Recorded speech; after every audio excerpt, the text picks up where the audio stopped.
Carlos Joseph Marcello, Italian, Marti, Latin small letter *, Latin small letter open al, modifier letter triangular colon lo, born Calogero Minacore, Italian, Ca, modifier letter vertical line L, Latin small letter open O, modifier letter triangular colon D, Latin small letter S, Arominico, modifier letter triangular colon Re, February 6, 1910, March 2, 1993, was an American crime boss of the New Orleans crime family from 1947 until the late 1980s. G. Robert Blakey and other conspiracy theorists have asserted that Marcello, along with Santo Trafficante, Jr. and Sam Giancana, masterminded the 1963 assassination of United States President John F. Kennedy in retaliation for federal prosecution that threatened their secret criminal organizations, increasingly profitable businesses, and their multi-billion-dollar international organized crime empires.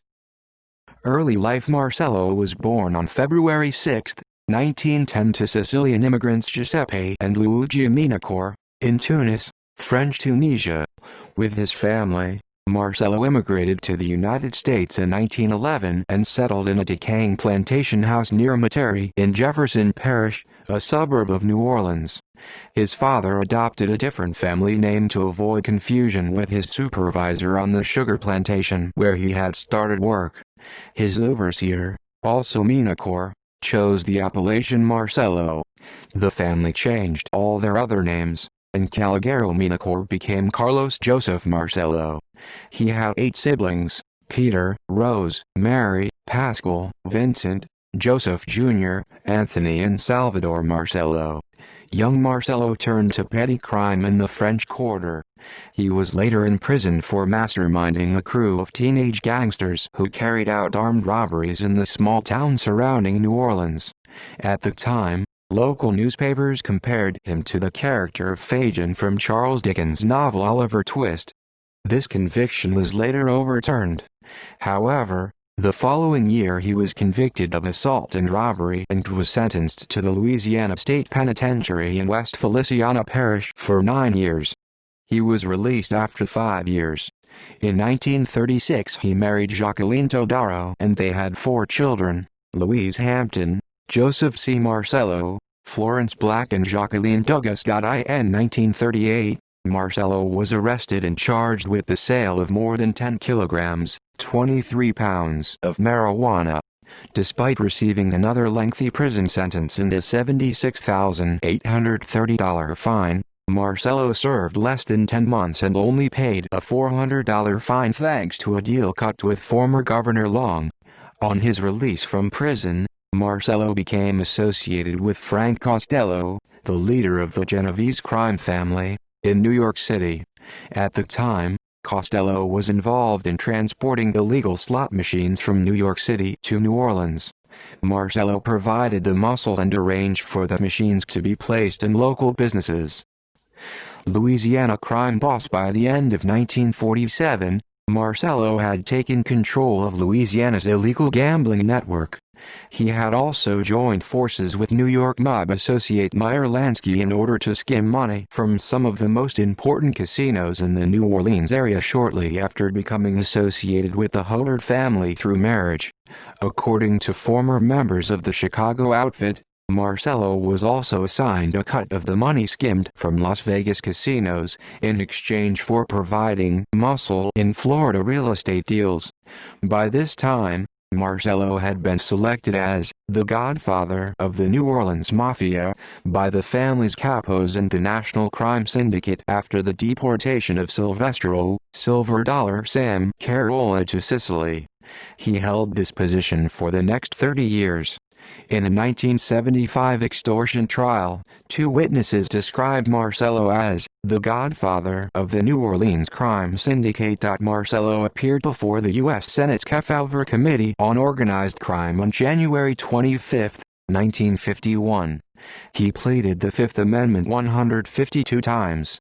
The committee called Marcello one of the worst criminals in the country. Marcello continued the family's long-standing tradition of fierce independence from interference by mafiosi in other areas. He enacted a policy that forbade mafiosi from other families from visiting Louisiana without permission.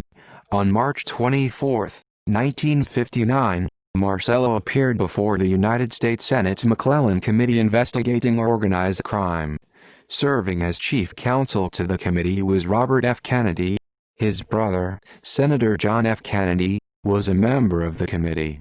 In response to committee questioning, Marcello invoked the Fifth Amendment and refused to answer any questions relating to his background, activities, and associates. From then on, Marcello became an avowed enemy of the Kennedys. The New Orleans crime family frequently met at an Italian restaurant in the New Orleans suburb of Avondale, known as Mosque's, a building which Marcello had owned. Prosecution. On April 4, 1961, the U.S. Justice Department, under the direction of Attorney General Robert F. Kennedy, apprehended Marcello as he made what he assumed was a routine visit to the immigration authorities in New Orleans, then deported him to Guatemala. 2 months later, he was back in New Orleans. Thereafter, he successfully fought efforts by the government to deport him. His immigration lawyer was Jack Wasserman. In November 1963, Marcello was tried for conspiracy to defraud the United States government by obtaining a false Guatemalan birth certificate and conspiracy to obstruct the United States government in the exercise of its right to deport Carlos Marcello. He was acquitted later that month on both charges. However, in October 1964, Marcello was charged with conspiring to obstruct justice by fixing a juror Rudolf Hitler and seeking the murder of a government witness Karl Null. Marcello's attorney admitted Hitler had been bribed but said that there was no evidence to connect the bribe with Marcello. Null refused to testify against Marcello in the case. Marcello was acquitted of both charges. In September 1966, 13 members of the New York, Louisiana and Florida crime families were arrested for consorting with known criminals at the La Stella restaurant in Queens, New York. However, the charges were later dropped. Returning to New Orleans a few days later, Marcello was arrested for assaulting an FBI agent.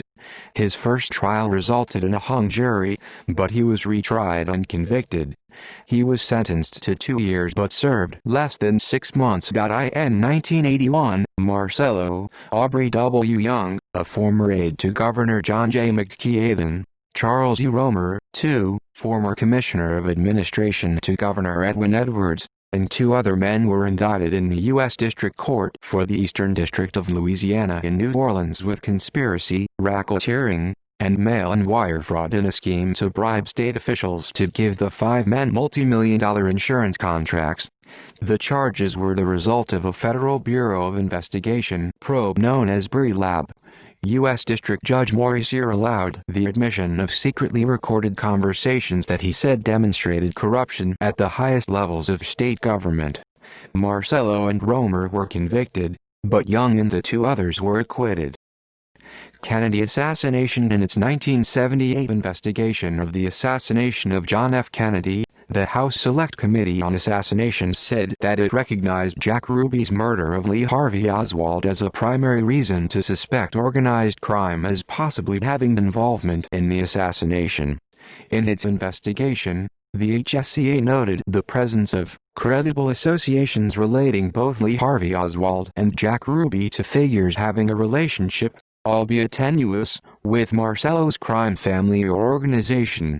Their report stated, "The committee found that Marcello had the motive, means and opportunity to have President John F. Kennedy assassinated, though it was unable to establish direct evidence of Marcello's complicity." In their book, Fatal Hour: The Assassination of President Kennedy by Organized Crime, authors Richard N. Billings and G. Robert Blakey, who was chief counsel of the House Select Committee on Assassinations and previously special attorney in the Organized Crime and Racketeering section of the Criminal Division of the U.S. Department of Justice under Attorney General Robert F. Kennedy, conclude that President Kennedy's murder was planned and carried out by Marcello and conspirators. They claimed that their book lays out evidence that has been corroborated by additional sources and official records released in subsequent years. In his 1989 book, Mafia Kingfish, Carlos Marcello and the Assassination of John F. Kennedy. Author John H. Davis implicates Marcello in the assassination of Kennedy. According to Davis, Oswald and Ruby had strong ties to Marcello. Davis claims that Ruby ran Dallas businesses for Marcello. Lieutenant Joseph Campisi. In his 1994 autobiography Mob Lawyer, attorney Frank Ragano says that he relayed a message in 1963 from Teamsters union leader Jimmy Hoffa to Marcello and Santo Trafficante, the mafia boss of Florida, urging the two mafia bosses to kill Kennedy. Ragano later claimed that 4 days before Trafficante died, the mob boss described to Ragano how he and Marcello organized the murder of President Kennedy. In his 2013 book The Hidden History of the JFK Assassination, Lamar Waldron claimed that Marcello masterminded the assassination of Kennedy. According to Waldron, Marcello admitted his involvement to 2 other inmates during a fit of rage in the prison yard at the Federal Correctional Institution in Texarkana, Texas.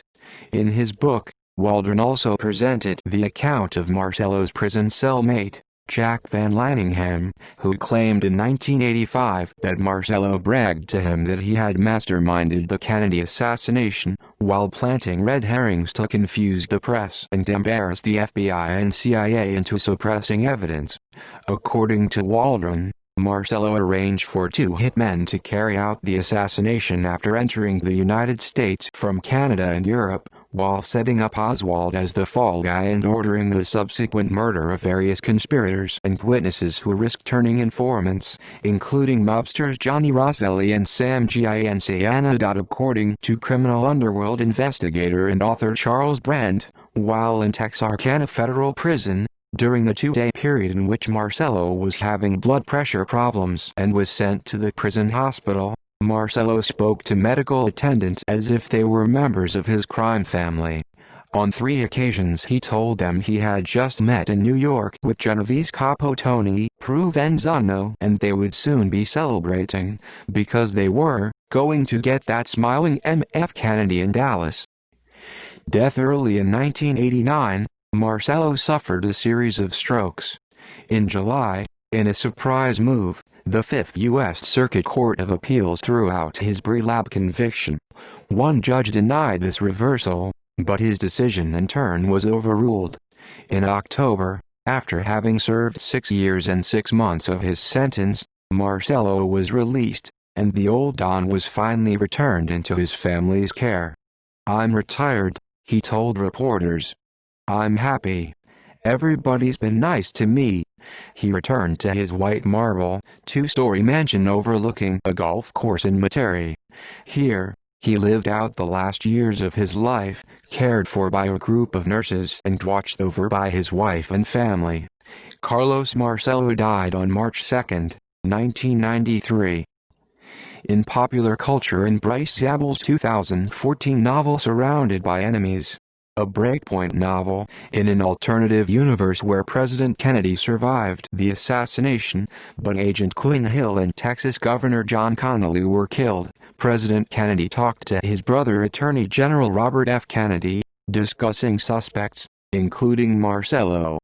Codenamed New Orleans, Marcello was said to have motive and resources to carry out the attack. Mafia 3 antagonist Sal Marcano is loosely based on Carlos Marcello. He bears a close resemblance to him. He is mentioned 2 times in the Martin Scorsese's crime film The Irishman, which stars Robert De Niro as Frank Sheeran, who says, "But Bobby also goes after Giancana, Marcello, Trafficante, and all the other guys who've put his brother in the White House in the first place." During the Frank Sheeran Appreciation Night, Fat Tony Salerno tells Russell Bufalino, referring to Jimmy Hoffa, because his guys are holding him back loans on Carlos's new hotel in New Orleans. See also Italians in New Orleans. References. External links. Jones, Tom L. April 7, 2019. Out of Africa, The Story of New Orleans Mafia Boss Carlos Marcello. Gangsters Incorporated. Retrieved March 9, 2020. Ridgway, William, August 3, 2008. Carlos Marcello. Organized crime figure. Find a grave. Retrieved March 9, 2020. May Allen, December 20, 1999. Silvestro Corolla. Will the real Silver Dollar Sam please stand up? Rick Porello's AmericanMafia.com. Retrieved March 9, 2020.